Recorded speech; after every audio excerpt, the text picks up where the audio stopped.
Baik, pemirsa, Presiden Prabowo telah melantik 11 pejabat baru Kabinet Merah Putih. Beberapa di antaranya berasal dari TNI dan Kepolisian. Dan untuk membahas mengenai reshuffle dan tokoh yang dipilih Presiden Prabowo menjabat Menko Polhukam, Menpora, dan sejumlah jabatan lainnya, sudah bergabung bersama kami Wakil Ketua Umum DPP Partai Perindo Andi Muhammad Yuslim Patawari, serta pengamat politik Agung Baskoro. Assalamualaikum, selamat sore Bung Andi. Bung Agung. Sore, Assalamualaikum Mas. Selamat Iya, Mas Juno. terima kasih sudah bergabung. Saya ke Bang Andi terlebih dahulu. Iya, Bang Andi, kita lihat bongkar pasang yang baru. Apa catatan Anda? Catatan kita tentu Bapak Presiden melihat, mengevaluasi apa yang terjadi. Dan yang paling penting kalau saya melihat bagaimana situasi keamanan tetap kondusif. Maka catatannya dari Menko Polhukam sepertinya memilih orang yang paling beliau kenal. Ya tentu punya sepak terjang baik dalam dunia militer maupun pekerjaan-pekerjaan yang sebelumnya. Sepertinya membutuhkan orang yang dekat secara emosional sehingga bisa mengantisipasi semua potensi dan yang kita harapkan bahwa terjadi suasana keamanan yang semakin kondusif agar program-program pemerintah cita bisa tercapai. Berarti nama Jamari Caniago ini tepat gitu, Bang Andi? Ya, kalau menurut saya tepat. Karena tentu Bapak Presiden melihat latar belakang beliau dan pengalaman beliau pernah di intelijen, akan menyatukan semua potensi yang ada. Baik. Karena jangan sampai ada potensi konflik di antara aparatur negara. Oke, saya ke Bang Agung. Bang Agung, kalau kita lihat tadi kan, ya banyak nama sebenarnya. Nanti kita bedah satu-satu. Kalau Bang Andi sudah menyoroti tadi Menko Polhukam yang baru. Kalau Anda melihat secara keseluruhan holistik, bagaimana pergantian hari ini? Iya, saya kira lumayan ya. Karena memang orang-orang yang menggantikan punya pengalaman itu dulu ya. Teknokratik ketika menduduki posisi Menko Polhukam ya. Pak Jamari Caniago kita tahu pernah menjadi Pangkostrat dan Kasum TNI semacam itu. Jadi itu dibutuhkan untuk orkestrasi ya stakeholder yang ada di Kemenko Polhukam.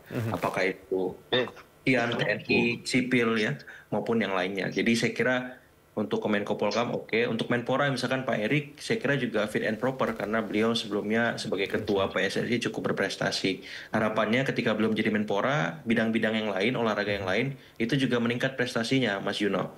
Ya, sehingga kita punya olahraga yang punya prestasi kelas dunia semacam itu. Untuk KSP juga Pak Kodari sebelumnya wakil ketua KSP juga saya kira oke lah gitu. Kemudian Mas Anggaraka juga beliau di Wamenkom DG selama ini juga fit and proper dengan posisinya sekarang di Kepala Badan Komunikasi Pemerintah ya. Nggak jauh beda tupoksinya dengan Wamenkom DG. Jadi saya kira nggak ada soal ya. Kemudian wakil ketua BGN-nya ya. Wakil kepala BGN ada 2 orang, Wamenaker, Wamenhut, saya kira juga ya ketua LKPP. Cuman saya ingin menyoroti soal politiknya, Mas Juno.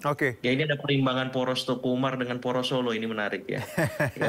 Poros Tokumar mengalami relaksasi, begitu juga Poros Solo. Ya sehingga yang menguat sekarang Poros Hambalang. Artinya apa? Isu-isu soal matahari kembar itu dengan sendirinya pudar dan hilang. Itu yang paling utama. Jadi kalau kita lihat tadi, kalau Anda mencermati dari bicara kepentingan politiknya, ini 2 poros yang Anda sebutkan tadi mulai memudar, seperti itu? Bukan memudar, dia mengalami relaksasi, menyesuaikan adaptasi normal. Ya, new normal kalau bahasa pasca pandemi itu ya. Relaksasi. Saya ke Bang Andi. Bang Andi, kalau kita lihat ini menarik karena tadi Bang Agung sudah menyentuh dulu nih.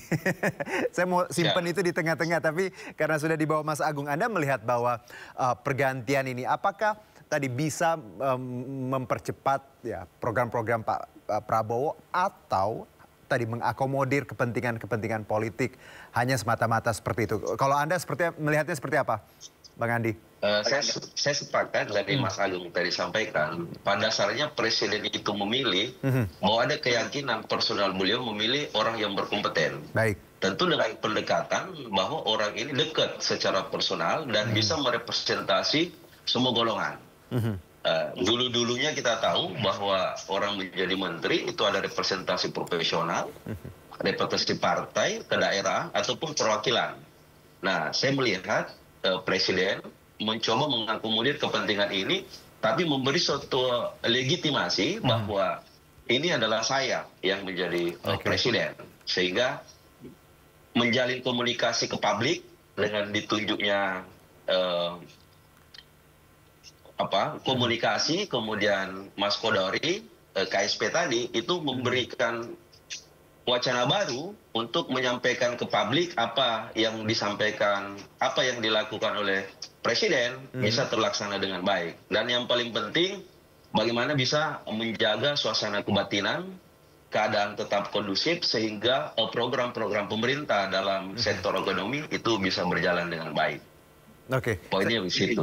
Oke, Bang Agung, kalau kita lihat sebelumnya kan Pak Budi Gunawan itu dianggap ya menjadi jembatan antara Gerindra dan PDIP. Kalau Anda melihat ketika penunjukan Pak Caniago ini, apa yang tersirat sebenarnya? Iya, penyesuaian poros Tokumar tadi, Mas Juno ya.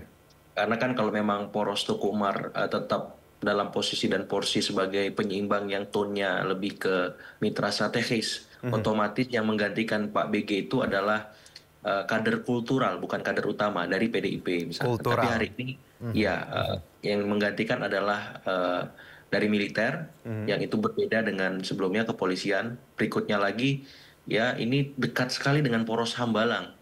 Ya, istilah saya ini kader kultural Gerindra Pak Jamari ini dalam tanda petik ya. Jadi poros Hambalang banget gitu. Jadi artinya kan Tokumar mengalami penyesuaian, termasuk ketua LKPP Pak Hendra Prihadi kan digantikan juga. Ya, jadi itu poros Tokumar juga semacam itu. Jadi ada relaksasi di sana. Artinya bukan poros Solo saja yang mengalami relaksasi. Ya, sehingga kita bisa lebih objektif melihat Presiden sedang menyesuaikan ya bandul politik kekuasaannya, ya balancing of power, supaya apa? Supaya semua mitra-mitra ataupun poros-poros kekuasaan tadi bisa melihat secara objektif ya bahwa poros Hambalang ingin dengan sepenuhnya mengontrol, mengelola, mengatur pemerintahan kita semaksimal mungkin, segesit mungkin, tanpa ada restriksi apapun yang di masa-masa mendatang bisa saja menghalangi. Karena situasinya kan cukup ekstrim ya, geopolitik, geostrategis cukup rentan, kemudian di domestik juga kita tahu ya tuntutan publik cukup tinggi, cukup kuat terkait kepuasan. Presiden mau tak mau harus sesegera mungkin merespons setiap perubahan dan dinamika itu. Begitu, Mas. Oke, jadi relaksasi yang di sini kita lihat bagaimana sebenarnya Presiden tadi menghormati kubu masing-masing dan memilih jalannya lah ya untuk. Tapi basisnya kinerja, Mas, teknokratis. Ya, dalam artian di masa-masa mendatang poros Cikes bisa saja di reshuffle. Ya masuk poros Lebak Bulus misalkan, sangat mungkin. Ya jadi kalau misalkan kerjanya nggak benar atau banyak masalahnya, ya pasti diganti. Walaupun itu dari poros Hambalang. Ya presidennya sudah ada, Mas Noel kemarin kan. Beliau relawan Pak Prabowo, kader Gerindra, tapi beliau kena masalah hukum, langsung dipecat dari kabinet dan dari Gerindra. Ya ini maksud saya pesan kuat juga bahwa apa? Presiden akan melakukan reshuffle kalau menteri-menterinya nggak kerja dengan baik. Kalau menteri-menterinya banyak masalah. Pasti di reshuffle, walaupun itu dari Gerindra, walaupun itu dari poros Hambalang, seperti itu. Baik, porosnya makin banyak nih, Bang Agung, Lebak Bulus. Oke, saya ke Bang Andi. Bang Andi, kalau kita lihat bahwa tadi pemilihannya, Anda sudah menjelaskan berkali-kali bahwa Presiden Prabowo ingin memilih memang orang-orang yang dekat, yang kenal dengan beliau. Kita lihat hari ini bahwa ada Pak Erick Thohir dan beberapa wamen juga. Anda melihat apa yang menjadi first thing first atau hal yang paling harus dikerjakan di awal ini untuk baik itu Menko Polkam ataupun tapi sebelumnya kita tahan dulu, kita simak ya pernyataan dari Pak Erick Thohir berikut ini ya Bang Andi ya, kita lihat bersama juga Bang Agung. Apakah besok ataukah minggu depan untuk kita konsolidasi roadmap, jangan masing-masing Menpora punya roadmap sendiri-sendiri. Justru kita sama-sama bersepakat roadmap ke depan sampai 2045 seperti apa. Jadi semua yang namanya ex-menteri kita akan undang, kita akan diskusi untuk kebaikan bangsa ini. Gitu. Ya tunggu, ini belum rapi, sabar. Kan ini kita mesti lihat deteksi apa yang selama ini juga menjadi kendala dan lain-lain. Ya saya lihat kan contoh peningkatan kapabilitas pemuda. Ya kita harus kerjasama dengan Menteri Dikti, Pak Brian, ya lain-lain. Apakah kita juga membuat balai vokasi ya bersama tentu Mensos dan lain-lain supaya program kerja kita jangan sendiri-sendiri. Jadi kita sama-sama coba menciptakan tadi solusi yang dibutuhkan oleh anak muda ke depan untuk terutama pekerjaan gitu.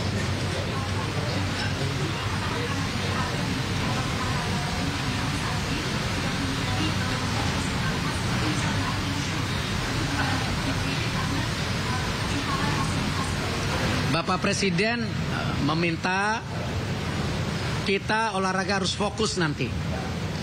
Misalnya saya nggak mau bicara olahraga mana dulu ya, tetapi misalnya tujuan kita Olimpiade, olahraga mana yang kita akan fokus ke Olimpiade. Lalu posisi PON gimana? Baik, Bang Andi, ini menarik tadi. Yang saya ingin tanyakan juga terkait agenda kerja first thing first, apa yang harus dilakukan di awal. Pak Erik juga menyebutkan bahwa tadi beliau di Menpora akan membuat roadmap komunikasi dengan menteri-menteri sebelumnya. Kalau dari Bang Andi, untuk ya let's say Menko Polkam misalnya, apa yang menjadi pekerjaan rumah yang harus segera dilakukan, Bang Andi? Yang pertama, memastikan bahwa situasi keamanan tetap kondusif. Baik. Agar iklim investasi bisa terjaga. Ada kepastian investor masuk ke Indonesia, ada kepastian hukum. Dan tentu bahwa pengusaha harus untung. Jangan sampai ada regulasi yang bisa mengganggu investasi itu. Sehingga bisa terjadi perputaran ekonomi, terjadi multiplier effect, bisa dirasakan oleh semua pihak, khususnya para pemuda. Presiden Prabowo di saat kami retreat kemarin menyampaikan bahwa ada Indonesia Incorporated, itu penting. Namun untuk catatan juga untuk Menpora, tugas utamanya yang paling penting hari ini, bagaimana menyatukan KNPI. KNPI adalah Komite Nasional Pemuda Indonesia. Di zaman kami 2011 dan 2014 itu cuma satu. Ya, ini penting untuk persatuan Indonesia. Pemuda kita harus bersatu, kemudian membuat regulasinya, memanfaatkan semua potensi yang ada tanpa melihat latar belakang, kemudian membuat kerja-kerja taktis dalam artian pemberdayaan pemuda, bagaimana pemuda diberi kesempatan untuk melakukan peningkatan kapasitas diri, yang paling penting peningkatan kompetensi, karena kompetensi itu penting di semua level. Kita berbicara bagaimana kompetensi itu bisa menjadi modal dasar kita. Kita punya sumber daya alam yang luas, tapi harus didukung kompetensi yang mumpuni. Kita berkaca negara tetangga kita, Singapura tidak mempunyai sumber daya alam, tapi punya sumber daya manusia yang handal, sehingga bisa menjadi leader di perdagangan internasional. Pesan saya kepada Menpora, satukan KNPI, sehingga potensi pemuda itu menjadi satu, bisa berkolaborasi. Kalau ini masih pecah karena ada paksi-paksi, kemudian ada organ yang dikendalikan oleh kelompok tertentu, yang kita duga bahwa bisa menjadi pemicu pergerakan, maka yakin dan percaya akan jauh dari harapan. Karena saya adalah mantan ketua KNPI pusat di periode 2011 dan 2014. Di zaman kami menyatu, setelah itu pecah entah menjadi berapa. Dan setiap perpecahan itu punya don masing-masing. Mereka punya bapak angkat, punya senior lah yang membina itu, yang menggerakkan itu, dan Mas Agung pasti paham maksud saya. Ini dulu yang dipecahkan, karena ini berkaitan dengan keamanan nasional. Karena kita bicara Menpora ya, ada pemudanya ya, tidak hanya olahraga di situ, ada Menteri Pemuda dan Olahraga tidak hanya sepak bola saya rasa ya.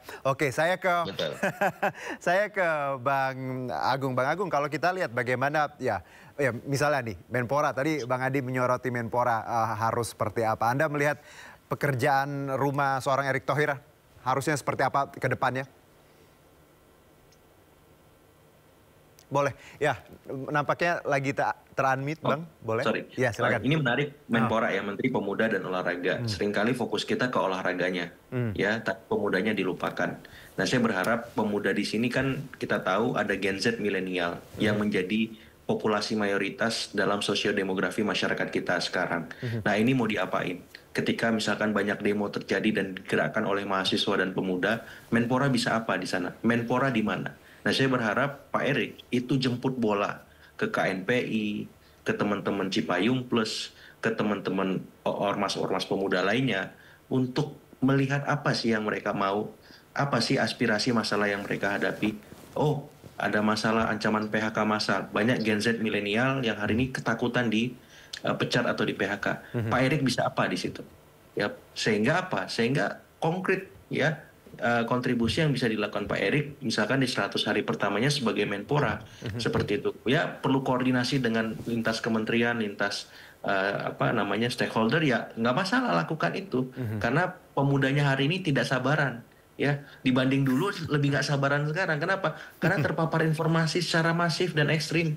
Kayak timeline di sosmed itu per detik gitu. Jadi mau nggak mau, Pak Erik maupun menteri-menteri baru yang dilantik harus bekerja lebih keras, lebih kreatif, lebih responsif. Supaya apa? Supaya adaptif dengan dinamika dan perubahan di Gen Z dan milenial itu sendiri. Dan harapannya ya ini bisa menjadi legacy nanti di pemerintahan di Kabinet Merah Putih, bahwa Menpora yang sekarang memang lebih baik ya, beda dengan sebelumnya, fokus di salah satu saja dan tidak konkret, tidak nyata semacam itu kerjanya. Dan dengan itu ya saya kira Pak Erik bisa melakukan banyak hal ya, karena reputasi keolahragaan beliau sudah kuat gitu. Tinggal ini reputasi kepemudaannya gimana nih? Apakah bisa juga ya membuat pemuda-pemuda kita naik kelas menjadi pemuda-pemuda kelas dunia sebagaimana timnas kita yang mempunyai mimpi main di Piala Dunia gitu. Dan harapannya olahraga yang lain juga bisa menapaki atau mengikuti jejak tim nasional kita. Seperti itu Mas Jino. Oke, jadi harapannya juga tadi karena ada nama pemudanya di depan ya Bang ya. Jadi pemudanya juga item yang harus Pak Erik pahami bersama, tidak hanya fokus ke olahraga. Plus juga timnasnya juga bagus, tapi olahraga lain juga harus punya apresiasi dong Bang ya. Karena saya ngelihat semuanya juga punya potensi yang luar biasa. Tapi sebelum saya ke Bang Andi, masih ke Bang Agung. Bang Agung, kalau kita lihat bahwa PSSI kan masih menunggu keputusan FIFA ya. Karena kalau kemarin FIFA dengan BUMN nggak apa-apa, karena kan nggak kontradiktif seperti itu. Nah, ketika kita bicara PSSI dan juga ya posisi-posisi yang kosong nanti bisa Kementerian BUMN, dan nanti kita juga belum tahu jawabannya seperti apa, apakah akan dibawa Danantara. Anda melihat seperti apa ini Bang Agung? Ya, saya kira sejauh ini ya reshuffle yang dilakukan Presiden jelang jedanya 10 hari kalau saya, itu quick respon beliau untuk menanggapi tuntutan 17+8 maupun tuntutan-tuntutan lain yang mengikuti itu pasca demo besar kemarin yang berakses luas ya. Jadi reshuffle dilakukan, kemudian ada stimulus ekonomi diberikan. Terus juga ada tim gabungan pencari fakta untuk menindaklanjuti korban yang jatuh, ya baik itu yang wafat, yang hilang, yang luka-luka semacam itu. Jadi ini quick win-nya cepat. Ya, saya ingin mengatakan harus kita kawal bersama oleh pemerintah juga dan oleh semua pihak, supaya apa? Supaya tidak anti klimaks Mas Juno. Ya, supaya ada ujungnya. Ya, kalau misalkan soal ekonomi berarti masyarakat dalam jangka pendek dia bisa lebih maksimal hidupnya atau bernafas sedikit lah dengan stimulus yang diberikan oleh pemerintah. Apakah itu lewat misalkan program magang 20.000 buat anak-anak muda kita gitu. Apakah program-program stimulus lain. Nah, kemudian lewat reshuffle menteri-menteri yang sekarang terpilih, Menko Polkamnya berarti menangani demonya lebih baik. Ya, kalau misalkan ada aturan jam 6 sore demonya harus selesai. Ya, otomatis Menko Polkam harus memastikan ada anggota DPR atau menteri yang merespon demonstran itu. Disuruh perwakilannya ke ruangan DPR atau ke ruangan menteri untuk bisa audiensi misalkan. Jangan kemudian dilarang jam 6 demo, tapi nggak ada perwakilan atau dibubarkan paksa gitu aja. Nggak bisa kayak gitu pendekatannya. Ya, pun kalau belum ada yang menemui jam 6 ya dibuat diskresi 1 jam, 2 jam. Bagaimana caranya ada orang dari DPR atau dari kementerian yang menemui demonstran, menangkap aspirasi mereka. Jangan dibiarkan, jangan disia-siakan. Karena nanti mereka punya alasan untuk berbuat ricuh, anarkis Mas. Ya, tapi kalau mereka diterima, didengar, ya nggak ada alasan itu, dan publik juga akan marah dengan demonstran yang coba-coba merusuh itu. Orang dari direspon kok, orang dari didengar aspirasinya. Nah, maksud saya Menko Polkam itu harus punya skill set dan mindset sampai pada level itu, yang menangani protes demonstrasi, sehingga kita adem-adem aja, baik-baik aja. Kalau mereka mau demo lagi silahkan besok datang lagi, jam 6 batasnya. Ya nanti saya dengar lagi, apa lagi? Ya nggak apa-apa, memang seperti itu demokrasi ya. Rame, ribut, rame.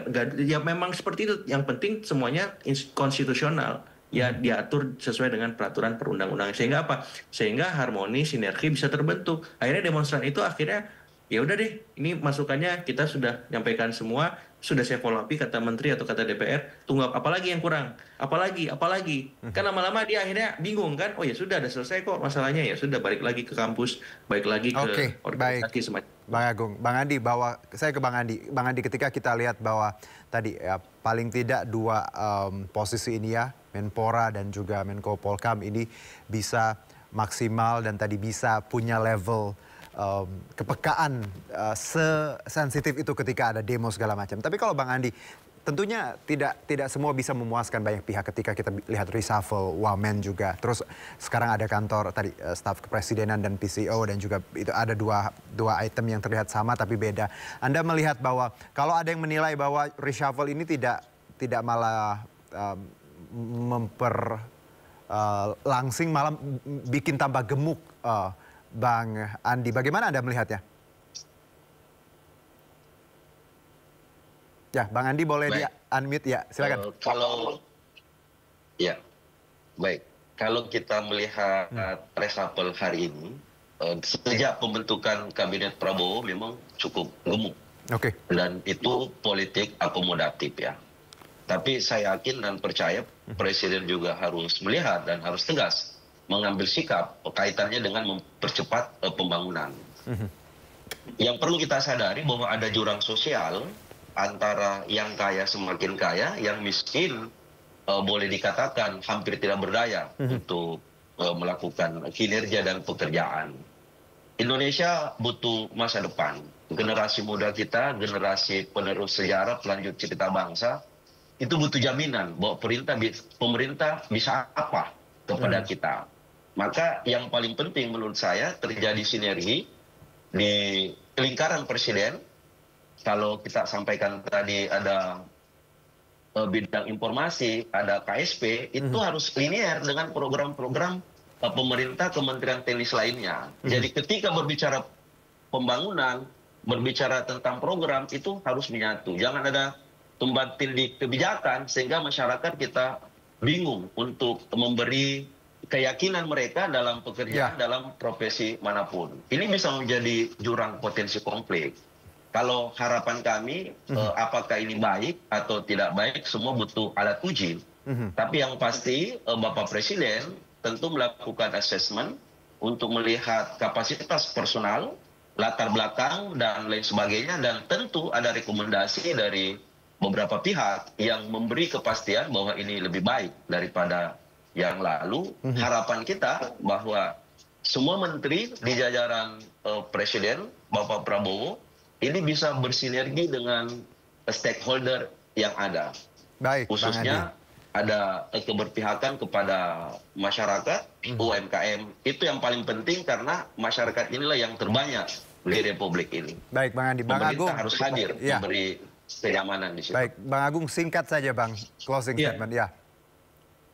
Selamat bekerja, semangat bekerja ya, karena itu yang ditunggu masyarakat kita, bagaimana bisa menuntaskan beragam macam soal-soal ekonomi, politik, keamanan. Karena kalau nggak bekerja, hati-hati, siap-siap diganti, begitu Mas. Baik, terima kasih Bang Agung dan juga Mbak Andi untuk bincang singkat kita. Ya, selamat bekerja, selamat bekerja, dan untuk rakyat Indonesia ya Bang ya. Terima kasih, sama-sama semuanya sehat-sehat. Ya, terima kasih banyak. Ya. Sebelumnya pada awal September, pemirsa, Presiden Prabowo Subianto secara mendadak mencopot sejumlah menteri kabinet Merah Putih dan mengganti dengan nama-nama baru. Nama yang dirombak yakni posisi Menteri Keuangan yang sebelumnya dijabat Sri Mulyani dan kini digantikan oleh Menteri Purbaya Yudi Sadewa.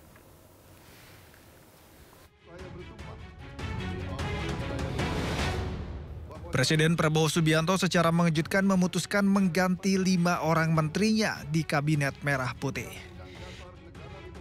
Para menteri yang diganti mulai dari Menteri Koperasi Budi Aris Setiadi hingga Menteri Keuangan Sri Mulyani.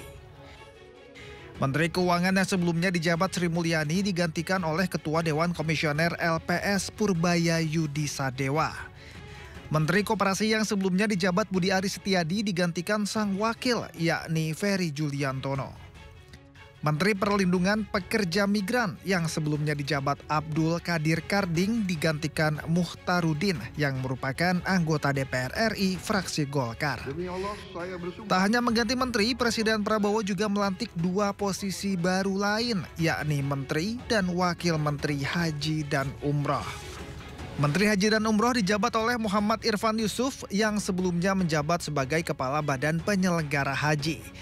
Wakil Menteri Haji dan Umroh dijabat oleh Dhanil Anzar Simanjuntak yang merupakan Wakil Kepala Badan Penyelenggara Haji.